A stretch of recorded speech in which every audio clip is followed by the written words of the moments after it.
I'm Ian Barker. I'm the Director of Coaching Education for the National Soccer Coaches Association of America. Been in that position for 4 years, working obviously in coaching education. A lot of experience coaching college in the States, NCAA Division I and NCAA Division III for 21 years. I work in our Olympic Development Program, which is a precursor to our national team program, which allows me to work with some elite youth athletes. So I do get to actually coach as well as work in the coach education realm.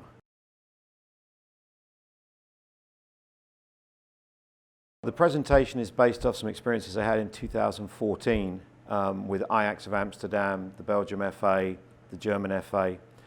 So I'm drawing on those experiences, and the presentation was originally tying those experiences into the US development model and seeing the compare, contrast, the good best practices. But I think it's particularly relevant and powerful for the audience I expect to see here at Gulf today. So we'll be looking at trends in the full game, the top levels of the game, and how they get down into the grassroots and what they mean for the grassroots coach. So we'll be talking to your audience not about how to play like Barcelona, but to look at some of the things that Barcelona do, and are there models and practices which maybe could work at a small recreational grassroots club here. First of all, I think we have to address these bigger issues, so how national teams play or professional teams play. Because perhaps 20 years ago, the grassroots coach focused on what I would argue the grassroots coach needs to do, which is technique and developing players. But as we've got so much more media now, the grassroots coach is exposed to extremely high-level forms of the game, and very often they try to map those right into their grassroots environment. So Barcelona is an example of a club that has got a defined culture. So the end product of the senior team is based on the development pieces that come through the program, and every coach commits to that development pathway. So what I might suggest to your audience today is, do you have a club which is indeed a club, and what is the prescribed style of play, and how does what you do at the under 10 level relate to what happened at under 8 and is going to happen at under 12? Or are you just a hothouse flower club where each team is individual and actually has nothing to do with the rest of the club other than the fact you share a badge and a uniform?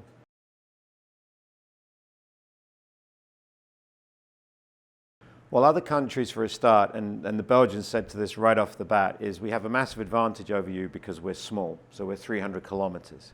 So the same challenge I'm sure you have in Canada is the same challenge we have in the United States, which is just geographical diseconomies of scale.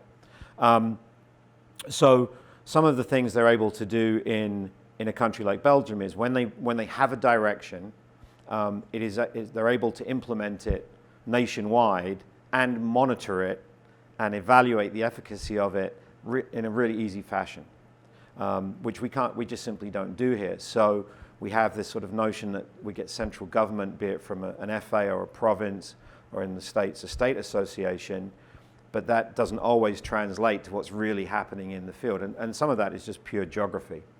But what we're looking at in the States right now with more guidance from our federation is more consistency of base models. So we're trying to push forward that all of our 8s and unders will be playing 4 versus 4 with no goalkeepers.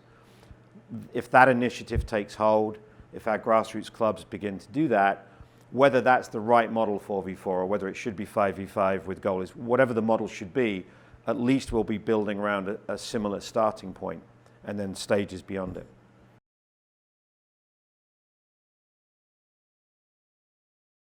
Yeah, again, just vast diversity. So you've got paid professional coaches in clubs who understand, or at least been trained, and they're certainly compensated for that training. And then you've got mums and dads who still don't have a significant experience or background in the game. So you've got really different inputs coming to the kids. Facilities, a lot of clubs own their facilities, but certainly more do not. So getting the field sizes to the size you want when you're sharing it with lacrosse, or you're asking the city to manipulate those fields. And then other issues would be size of clubs. So typically, the research that we've done suggests that your clubs in Canada are much, much bigger than our typical clubs in the States. So we don't do such a great job of having a player pool in, let's say, the under 12s, where maybe you've got 36 kids, and so you can have an A, B, and C team, but then you can move the players up through a kind of as they develop or they're in different stages. So we have some different challenges in that regard.